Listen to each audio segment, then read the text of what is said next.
Nuolatiniai mūsų laidos žiūrovai jau turbūt įprato matyti mūsų herojus jaukiame šeimos ar bičiulių ratelyje. Tačiau šį kartą taip jau atsitiko, kad su rašytoja Jurga Ivanauskaite kalbėsimės tik dviese. O gal taip, tet-a-tet ir geriau. Geriau mums visiems. Gal tai padės geriau įsiklausyti, daugiau išgirsti ir suprasti. Gal taip geriau kalbėtis su knygos Ragana ir lietus autore. Knygos apgautos daugybė prieštaringų nuomonių, gandų ir draudimų. Knygos, apie kurią pati autorė rašė. Nesiekiu šiuo romanu sukelti skandalo. Žinau, kad sulaužiau kai kuriuos tabų. Norėjau savo amžininkės, viduramžių Raganos ir Marijos Magdalenos lūpomis pakalbėti apie tikėjimą, meilę, viltį. Šį trejetą, kuriame didžiausia yra meilė.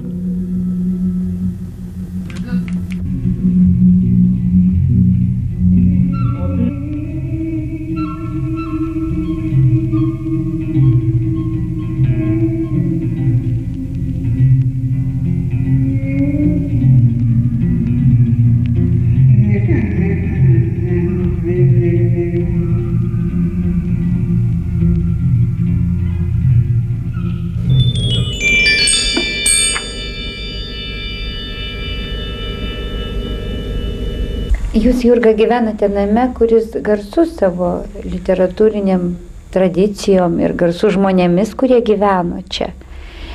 Ar tai reiškia, kad jūs esate iš žymios šeimos? Na, čia sunku pasakyti, nes keičiantis epochoms keičiasi ir tas savoka žymus, nežymus. Mano senelis buvo Lietuvių kalbos ir literatūros instituto direktorius Kostas Korsakas, o senelė rašytoja Korsakienė, ir jie šiame bute gyveno. Bet mano vaikystė čia neprabėgo, aš čia gyvenu vos 5 metus. O šiaip šiame name iš tikrųjų gyveno beveik visas Lietuvos kultūros elitas, žiedas, jeigu galima tai pasakyti, ir Sruoga, ir Krėvė, ir Vincas Mykolaitis Putinas. Šis butas priklausė Biržiškoms iki jų emigravimo į Ameriką. Ar jūs jaučiat šitą namų dvasią, ar jums malonu žinoti, kad dabar esate tokiam name, kur tiek daug kurta? Be abejo, tai yra malonu, bet to Biržiškos dvasia, pavyzdžiui, šiame bute yra labai gerai jaučiama. Kai aš atvažiuodavau pas senelius, aš nuo pat vaikystės gyvenau tarp tokių senų antikvarinių knygų ir tai mane kažkaip labai savotiškai veikia. Atsirado ta meilė knygai, kuri iki šiol niekaip nepraeina, aš visą laiką maniakališkai perku knygas, kur bebūčiau. Čia yra tokia chroniška šeimos liga, kur be nuvažiuočiau. Pirkti ir skaityti tai ne tas pats, ar visada užtenka laiko perskaityti? Ne visada jau dabar, aš sakau, mes turim visi tokį bruožą, ir mama, ir senelis tą patį turėjo, nes jeigu pažiūrėtumėte tą butą, tai pamatytumėt, kad čia tiesiog viskas skęsta knygos, jeigu galima tai pasakyti. Ir anaiptol ne visos be abejo yra perskaitytos, ar netgi paliestos, lapai iškarpyti. O šiek tiek daugiau apie savo vaikystę, apie prabėgusius metus, apie pomėgius, tiesiog apie save. Nežinau, aš kažkaip labai mažai apie praeitį savo kol kas esu linkus galvoti. Vaikystė buvo kaip ir visų vaikystė, paprasta vaikystė. Vilniuje, taip? Vilniuje, taip. Asaros kažkur miškuose kartais praeidavo, ar Palangoje, ar kur nors. Nieko tokio ypatingo ir stulbinančio nebuvo. Bet jūs buvot pirmūnė? Ne. Aš mokyklos neypatingai mėgau ir taip visada ten prastumdavau tas dienas, tą privalomą laiką, o paskui tikrasis gyvenimas prasidėdavo lyg ir po to. Ir tikrai neturiu jokių mylimų mokytojų iš mokyklos, neatsimenu nieko. Ir netgi su klasės draugais ypatingų santykių nepalaikau, viskas. Tai ta mokykla tarsi ištrinta. Ir informacija ten gauta, ir visi. Ir netgi jūsų literatūriniai gabumai ten nepasireiškia, jūs nebuvot... Literatūriniai gabumai gal šiek tiek pasireiškia šis laiką, kiek save pamenu, šis laiką kažką rašiau, bet tai neturėjo nieko bendro su mokykla. Aš namie grįždavau, savo kažką rašydavau. Priklausomai nuo visokių ligų, reiškia, iš paauglystės iš pradžių rašiau apie kažkokius tenais žvėrelius, paskui apie indėnus, paskui apie muškietininkus, visi etapai buvo aprašyti, kažkur guli tokie stori sąsiuviniai, dar pati iliustruodavau. Bet su mokykla tai tikrai nebuvo visiškai susiję, veikiau buvo toks tai pabėgimas nuo to, kas yra mokykloje, paskui grįžti namo. Tai kokie tada yra sentimentai susijęs su, sakykime, mokykliniais metais? Beveik jokių. Atsimenu, kaip labai sunku, labai juodą laiką, iš kurio reikėdavo kažkaip išsisukti, kad išliktų savim ir išliktum daug maž gyvas savo viduje, savo sielą gyvas. Bet jūs toks tikras miesto vaikas. Taip, jūs visiškai, Vilniuje gimėt, taip. augot, gyvenat. Ir kaime visiškai nesugebu būti. Aš visą laiką anksčiau galvodavau apie tokie nostalgiški inteligentų, kaip yra pasvarstymai, kad nuvažiuoti į kaimą, pabėgti kaimą, užsidaryti kaimą, būti kaime. Aš nesugebu 3 dienų išbūti. Man visada trūksta miesto ir trūksta didelio miesto. Netgi Vilniui būnant man trūksta kažkokių didmiesčių, kokio nors New Yorko arba Amsterdamo, kur aš labai puikiai jaučiuosi tikrai kaip namie.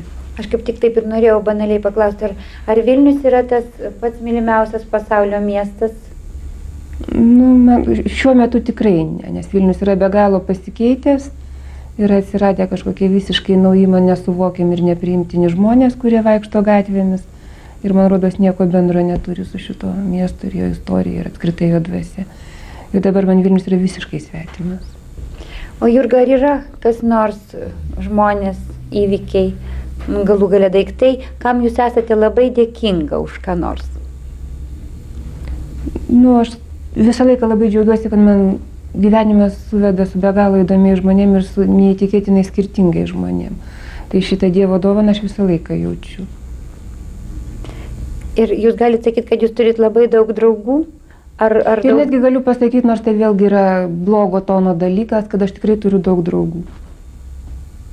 Skirtingų, įdomių, kuriuos aš myliu ir juos tik tai, aišku, yra gana sunku susodinti prie vieno stalo, nes jie yra tiek skirtingi.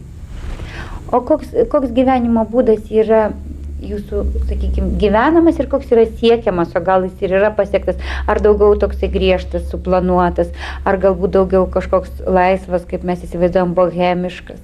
Ar dar yra kažkas, ko jūs nepasiekėt, bet kaip jūs įsivaizduojat, kad norėtumėt gyventi? Man labai sunku pasakyti, nes aš apskritai linkusi tokius labai priešingus polius, nes tam tikrų metų man atrodė idealus toks gyvenimo būdas būtent bohema, tai ką mes vadinam bohema, nors vėlgi galima ginčytis, kiek tai, kas yra Lietuvoje, tas menininkų gyvenimas, ar jis yra bohema ar ne. Antra vertus, mane labai traukia rytų kultūros, rytų religijos ir aš labai mielai leisčiau savo dieną sėdėdama kur nors Himalajų papėdėje ir žiūrėdama į kalnus ir nematydama jokių žmonių ir va šitaip. Ir kas man yra, man tai yra vienodai brangu abu šitie dalykai. Vienodai įdomus ir aš ir ten gerai jaučiuosi. O labiausiai nemėgstu krūvos atsitiktinių darbų, kai negali prieiti prie savo tikrojo darbo, tarkim, ar piešimo, ar rašymo, kai negali prieiti prie savo mėgiamų knygų arba susitikti su kažkokiais mėgiamais žmonėm, o turi maltis tokioj rutinoje kažkokio neišvengiamo, tai aš negaliu pakeisti. Bet tai nuolatos su tuo tenka susidurti. Ar yra kažkokie aiškus, sakykime, principai, uždaviniai savo, kuriuos šiuo metu jūs savo keliate? Aš jau daug uždavinių įvairių kelių visą laiką. Bet tiesiog vėlgi nežinau, nuo ko pradėti ir ką čia sakyti. Mano vienas iš uždavinių, ką aš norėčiau ir savo, ir savo draugam įkalti, kad reikia džiaugti šiuo pasauliu ir šiuo gyvenimu. Ir kad tai būtų natūrali būsena, ne visą laiką tas nuolatinis zyzimas, apie ką mes dabar visą laiką šnekam, kad kas be paskambina, ką be sutinki, reiškia viskas blogai. O iš tikrųjų šitas gyvenimas yra tokia didžiulė Dievo dovana ir tas žmogiška forma, žmogiškas būvis, kad tai yra, kiekviena diena tikrai yra pilna palaimos, kiekvienas rytas labas rytas. Tai va, aš tiesiog norėčiau, kad tai toks būtų mano gyvenimas iš tikrųjų, kad aš visą mano esybę va šitaip jaustųsi nuolatos.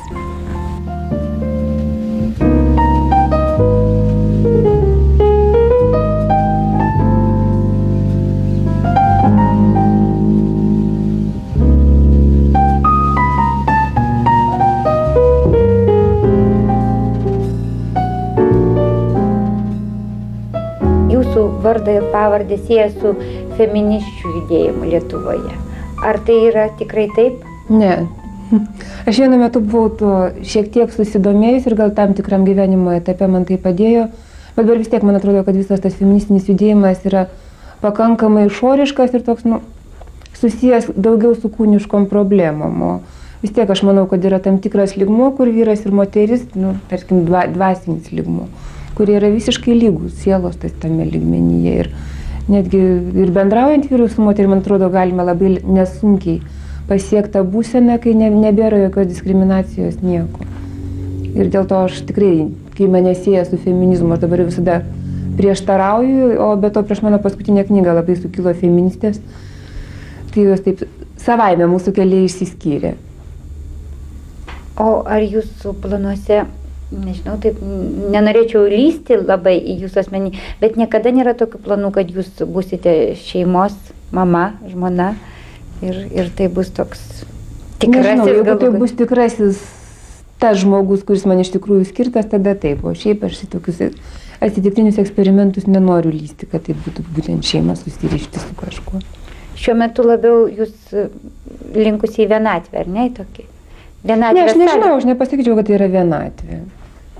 Bet aš nemanau, kad būtinai reikia paisyti griežtais visų socialinių normų ir sukurti tą vadinamąją visuomenės ląstelę ir kad šito tiesiog nori, pavyzdžiui, kaimynai, kad jie mane lengviau suprastų tada. Tas didelis dėmesys, kuris buvo parodytas paskutiniai knygai Ragana ir lietus, jis nebuvo parodytas vien todėl, kad daug kas tą romaną vadino erotiniu, todėl, kad jisai buvo netgi draudžiamas pardavinėti knygynuose Vilniuje, todėl, kad buvo sulaužyti kažkurie tabu.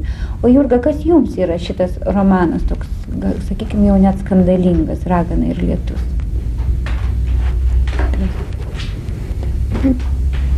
Aš dabar pati labai sunkiai begaliu apibūdinti, kas jis man yra, nes kai aš jį rašiau, aš vėl eilinį kartą galiu pasakyti, kad aš tikrai nesiekiau jokio skandalo ir man gal veikiau tai buvo kažkoks tai, savotiškai išpažintis arba savotiškas apsivalymo momentas. Ir man labai keista, kad tai daugelis tai priėmė kaip kažkokį tai specialų norą kažką šokiruoti, kažką purvinti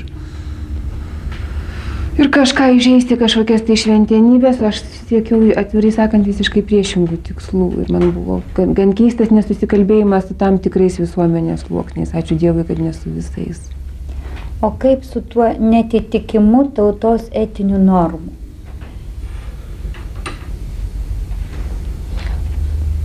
Aš vis pirma, jeigu kalbėt konkrečiai apie tą knygą, aš nemanau, kad netitinka tautos etinių normų. Aš manau, kad mes čia patys laužėm iš piršto kažkokias tas vadinamas etinės normas, vadinamos tautos. Ir kad kažkas tai pasiima savo teisę ir monopolį nuspręsti, kad štai jie iš tikrųjų žino, kas tai yra. Ar reikia tam drąsos, kadangi turbūt dažnai vis dėlto rašytojai, parašiusiam bet kokį kūrinį, yra prikišami ir autobiografiniai momentai? Kažkaip kuo toliau, tuo mažiau galvoju apie tai, ką apie mane galvoja kiti. Ir aš manau, kad mums visiems be galo kenkia va šitas toksai nuolatinis kažkoks tai lyg ir savo tvorą aplink save pasistatom, ką pagalvos kiti, ką pagalvos kaimynai, ką pagalvos tėvai, ką pagalvos draugai, kaip jie tai įvertins. Aš manau, kad kiekvienas turi gyventi visų pirma savo ir turėti nors minimalę šitokią laisvę. Bet vis dėlto turbūt yra žmonių, kurių nuomonė yra labai brangi ir kurių nesinorėtų nuvilti. Be abejo, bet aš manau, kad tie žmonės, kurie man yra svarbus ir kurie man yra brangus, tai jie mane dažniausiai visada supranta, o kai kurios mano, tarkim, klaidas ar paklydimus man atleidžia būtent kaip klaidas, o ne kaip kažkokį tai akibrokštą ar kažkokį tai juodosios magijos atributą. O šiaip, Jurga, jūs savo lengvai atleidžiate? Savo labai sunkiai atleidžiu. Aš turiu be galo stiprų sąžinės jausmą, net kartais sakau patologiškai, kuris mane visą laiką nuolatos tą sąžinę ėda, kartais net be priežasties. Ir man tikrai reikia kartais antgamtiškų pastangų, kad su jie susikalbėti. Ar dar galėtumėt pasakyti, kokie dar jausmai ir bruožai yra tokie stiprus, kad dažnai užgožia kitus jumise? Dar yra pareigos jausmas. Tai čia jau yra paveldėtas iš senelių, iš motinos. Ir irgi, sakyčiau, šiais laikais yra gana kvailas.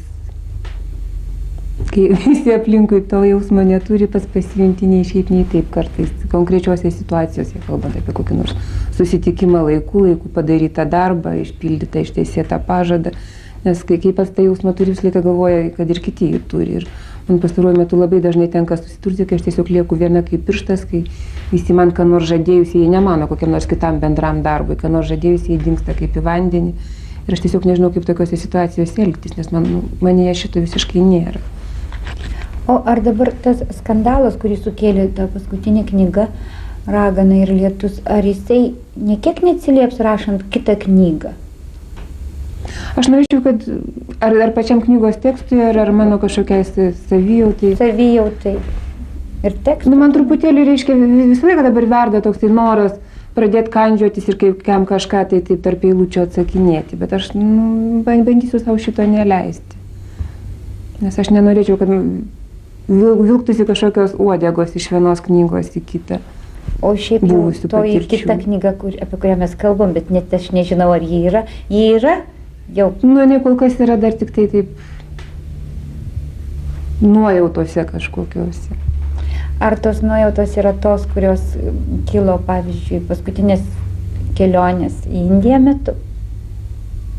Ne, kai kilo žymiai anksčiau, man visą tą knygą maždaug taip aš ją lyg ir pajuntu prieš kokius 2-3 metus prieš tą momentą, kai iš viso yra pradedama rašyti. O vis dėlto tos kelionės į Indiją ir ta trauka, ji tokia kartais, kaip Jurga ir pati sakė, aš kalbu apie tą Indiją. Atrodo jau tiesiog nebeįtikėtinai, kodėl ta trauka tokia? Man rodos, kad tiesiog yra tam tikra kategorija vakaruose žmonių, kurie negali gyventi be rytų. Ir aš čia Lietuvoje jaučiuosi gan vieniša, turiu tik vienintelį tokį draugą, tiek pat pamišusi kaip aš, tai Paulių Normantą keliautoją, kuris beveik visą laiką jau sėdi kur nors arba Indijoje, arba Tibete. O kai aš pati buvau Indijoje, aš labai džiaugiausi suradus daugybę tokių žmonių, kurie, reiškia, į Europą grįžta tik tam, kad minimaliai užsidirbti kažkokių pinigėlių ir paskui jie vėl bėga į rytus, nes jie tenais yra atradę tą dvasios ramybę ir tą tikrąjį gyvenimą, jų manimų tikrąjį ir mano manimų taip pat.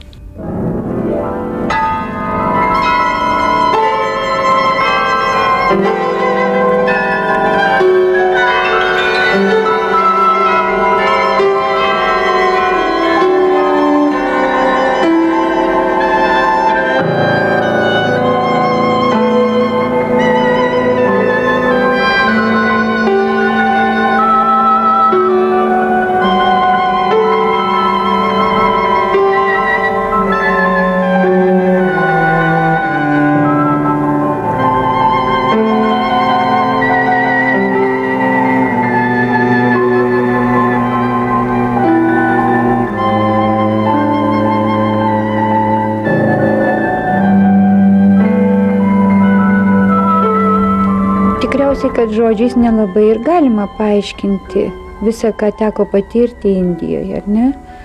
Yra daug nuotraukų, yra rašiniai Respublikai, bet vis dėlto, kas buvo tas didžiausias įspūdis, apie kurį susitikus, sakykime, draugus, pirmiausia, pradėdavot pasakot, grįžus iš Indijos? Na, aš vis pirma norėčiau pasakyti, kad aš faktiškai buvau ne tiek Indijoje, kiek Tibete. Aš buvau Dharamsaloje, kur gyvena Dalai Lama ir visi jo pasiekėjai, nes Tibetas yra okupuotas ir paprasčiausiai ten tiem žmonėms nėra vietos kol kas. Na, kas padarė didžiausią įspūdį, tikrai, žodžiais tai yra labai sunku nusakyti, nes aš turėjau fantastiškų susitikimų. Pavyzdžiui, pusę valandos aš bendravau su Dalai Lama, daugiau negu valandą bendravau su valstybiniu Tibeto orakulu, bet didžiausią įspūdį man ko gero darė kasdieninis jų gyvenimas, kuris visas, faktiškai kiekvieno tibetiečio kasdienis gyvenimas yra tik darbas ir malda ir nieko daugiau. Ir visa atmosfera to mažo miestelio yra pilna to nesibaigiančio tokio meldimosi ir atmosfera yra tiek kažkokia prisodrinta gerų energijų, kad jie tiesioginė to žodžio prasme pradeda pildytis norai, tai yra labai juokinga.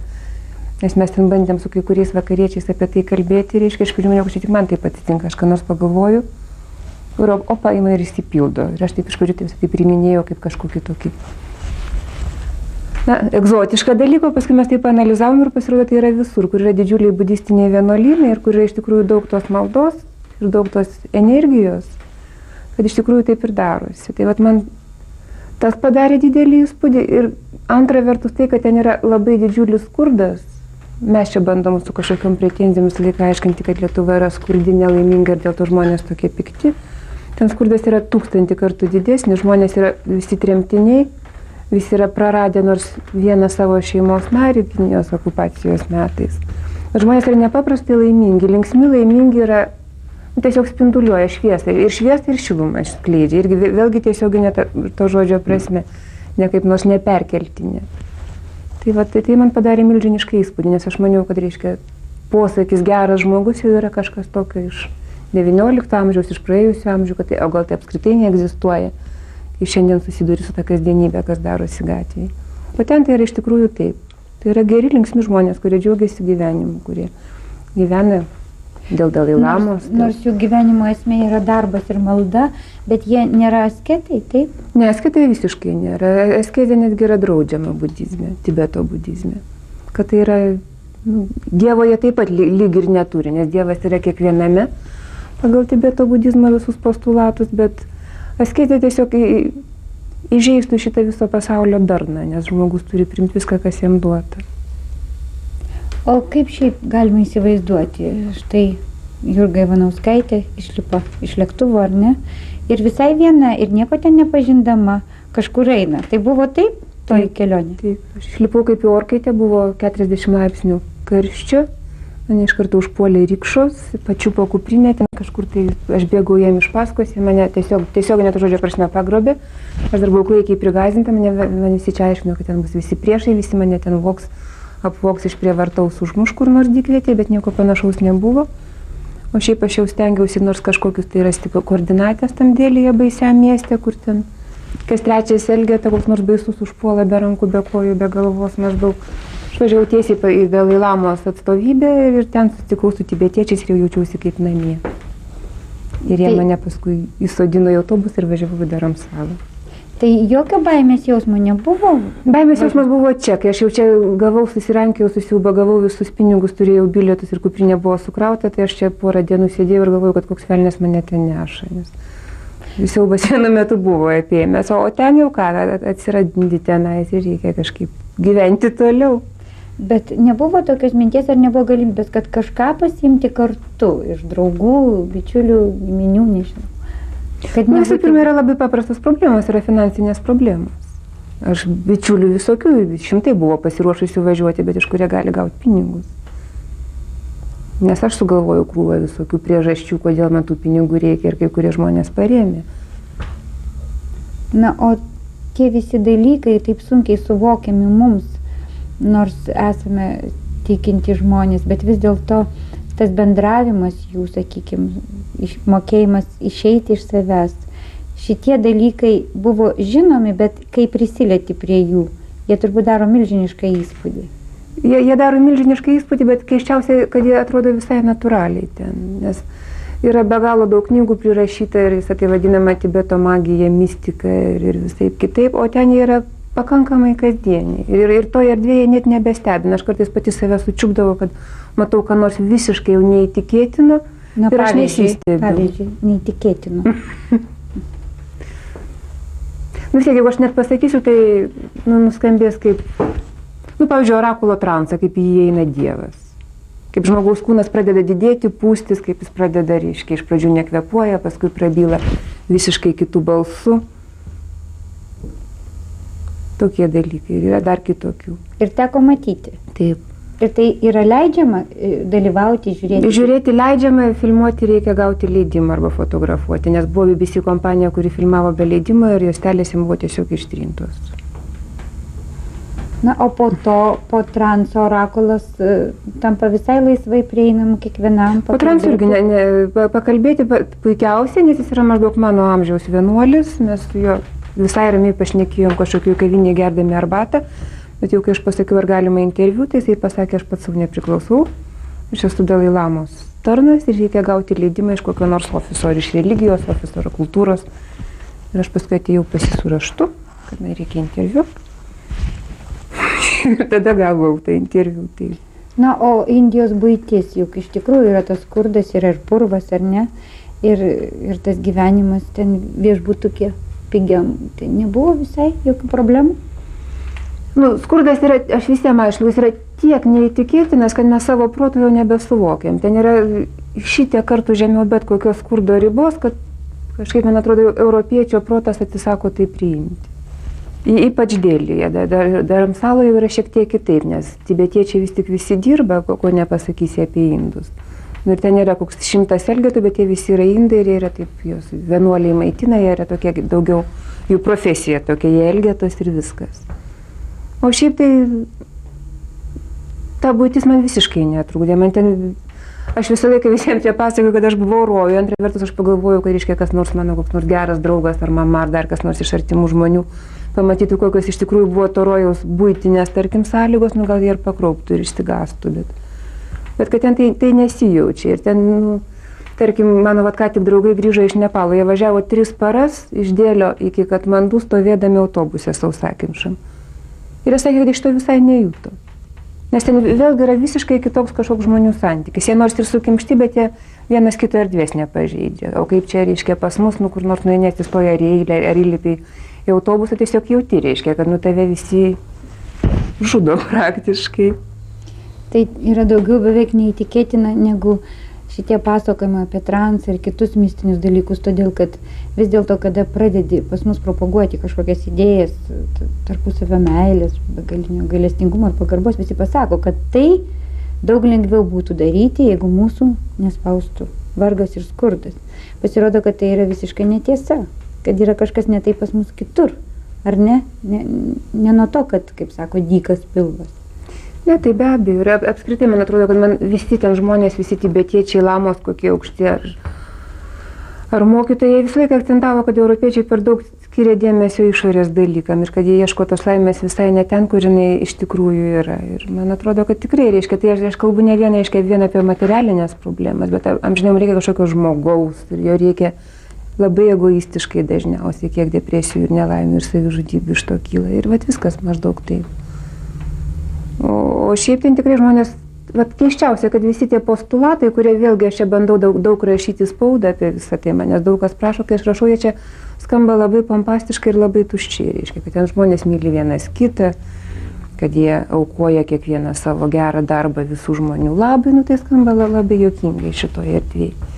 Bet vis tik tai labai puikiai matomi rezultatai, nes mes kai važiavom į Dharamsalą, naktį važiavom su tokiu vienuoliu, ir tenais autobusas laikas sustoja išgerti arbatos visi išeina. Ir aš jam kažkaip pasakiau, kad aš iš Lietuvos, kad mūsų likimai panašus, bet sakau, jūs įsivaizduojat, kokia baisi bus jūsų nepriklausomybė.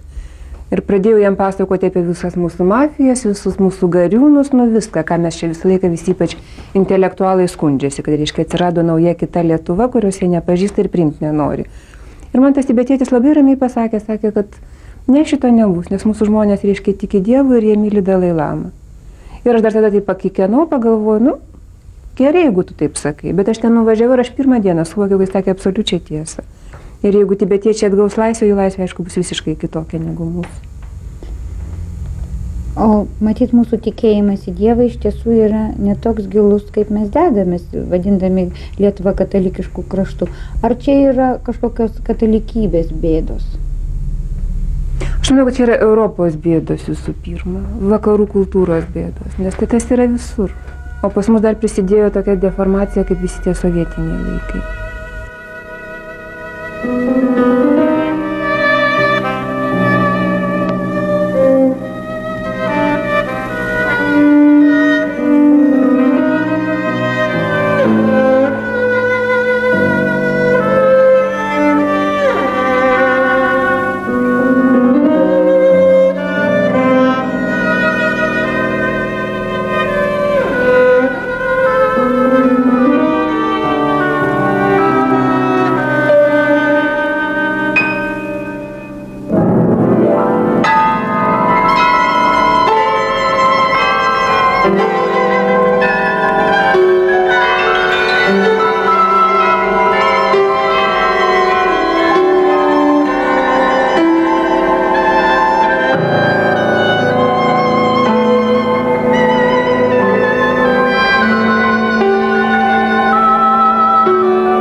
Sakėte vienam interviu, kad jūs tikite į Dievą. Bet ar jūs esate praktikuojanti katalikė? Ne. Aš vienu metu bandžiau labai atkakliai visą tai daryti, nuoširdžiai lakščiau kiekvieną rytą į bažnyčią. Be abejo, tenais tas visą tai, ką aš šiaip jau su Dievu lyg ir būdavau patyrus kur nors miške kažkokį kontaktą ar kur nors, ten jis momentaliai dingdavo nuo tos visos atmosferos, kaip visi viens į kitą įtariai žiūri, reiškia, ar tu čia laiko atsiklaupi ar ne, ar tu čia moki poterius ar ne, ir reiškia, kodėl tu čia taip atrodai, kodėl akis dažytos ar dar kas nors tokio. Ir man tai gana greit praėjo, arba kokio nors mažytėj kaimo bažnytėlė, kartais aš labai gerai jaučiuosi. Tai gal galima taip pasakyti, kad tos kelionės į Indiją, į Tibetą, kurių dar bus daug ir ilgų, ar ne? Taip. Ar tai nėra Dievo ieškojimas šitoje žemėje? Be abejo. Aš manau, aš vis tiek šventai tikiu būtent tuo, kad teigia budizmas, kad Dievas yra kiekviename iš mūsų. Ir kad kiekvienas gali tapti Dievu. Man žymiai gražesnis yra šitoks santykis su Dievu, negu kad jis yra kažkoks visagalis, baisus, baudžiantis arba kaip nors labai karštai mylintis, bet tik išrinktuosius. O mes esam tik kažkokie žaisliukai jo rankose ir jis čia ką nori, tas mumis daro. Man tas santykis nelabai priimtinas. O tai, kad mes esam kiekvienas galim pasiekti kažkokį tai anksčiau ar vėliau šiam ar kitam gyvenime kažkokį tai tikrai tobulą būvį. Tai man yra labai priimtina, labai artima. Sprendžiant iš romano Ragana ir lietus, šventasis raštas yra išstudijuotas su visomis detalėmis, ar ne? Aš ypač mėgstu gnostinės evangelijas, tai kas buvo nuslėpta kažkodėl tai nuo krikščionių ir katalikų kažkokiais keistais sumetimais, kurios yra žymiai mažiau dogmatiškos ir žymiai daugiau turi sąlyčio taškų su visom kitom religijom. Su budizmu, pavyzdžiui, arba su judaizmu ir su kai kuriom kitom ezoteriniam slaptom doktrinom. Bet tai kažkodėl buvo nuspręsta, kad mums šito nereikia. Ir vis dėlto, nepaisant tų visų abejonių ir to tokio ieškojimo, žinau, kad jūs turite tokių labai gerų draugų, ar ne, giliai ir tikinčių, katalikų ir netgi bažnyčios žmonių tarpe, ar ne? Taip. Ir tie pokalbiai būna tokie pat atviri, kaip... Tai būna labai atviri, taip. Ir aš apskritai labai nepakenčiu kažkokio tai bandymo kažką nuslėpti ar artimų žmonių ir apskritai kažkokio tokio paviršutiniško bendravimo apie orą, apie daiktus, apie dar šeimas, kažką tokio. Aš jau manau, jeigu žmonės susitinka, tai turi būti pasiektos labai labai slapčiausias gelmės dažniausiai. Ir aš kažkaip tai savo visiems pašnekovams statau to. Nestatau, aišku, nesakau, kad dabar mes kalbėsim taip ir taip, bet natūraliai tai išeina dažniausiai. Ar nieko nereikia pasilikti savo tose gelmėse? Tai visai savaime suprantam, kad pasilieki kažką, bet jeigu jau kažką gali atiduoti ir kitam, tai geriau atiduoti. Tokiu žaidybiškai, taip linksmai, žaismingai esu girdėjusi, sakant, Jurga Ivanauskaitė Ragana, o piktai kas nors yra pasakęs? Yra ir piktai, yra ir iš visokių tokių ekstrasensų pusės pasakyta, kad čia su velniais bendrauji ir kenki Lietuvai, juodąją magiją užsiėmi. Visokių tokių keistų dalykų yra buvę, be abejo. Bet labai piktai, ypatingai piktai nėra buvę. Bet man patiko, kad tas pavadinimas jūsų nežeidžia, nes jame yra įdėta visai kita prasmė. Taip, nes man Ragana visada yra personažas labai puikus ir visose kalbose tas žodis turi labai gražią reikšmę, regėti ir angliškai wise woman. Ir, tikrai visos kalbos yra įsudėję tą reikšmę, kur jinai iš tikrųjų yra, o paskui ką padarysi, kad visuomenė tą prasmę iškreipia kaip ir daugelio kitų žodžių. O šiaip ar kartais yra tokių pajautų ir to sugebėjimo regėti kažką, ko nemato kiti? Kartais yra. Nors šiaip aš jaukiuosi, kad mano dabar jau vos ne kas trečias pažįstamas ekstrasensas patapo ir mato ir auras ir viską, ir vos ne kiaurai sienas vaikšto, tai šitų sugebėjimų aš kol kas neturiu. Kartais galvoju, kad aš savo draugų tarpe liksiu vienintelė, reiškia, ir to ir išsiskirsiu, kad šito nemoku.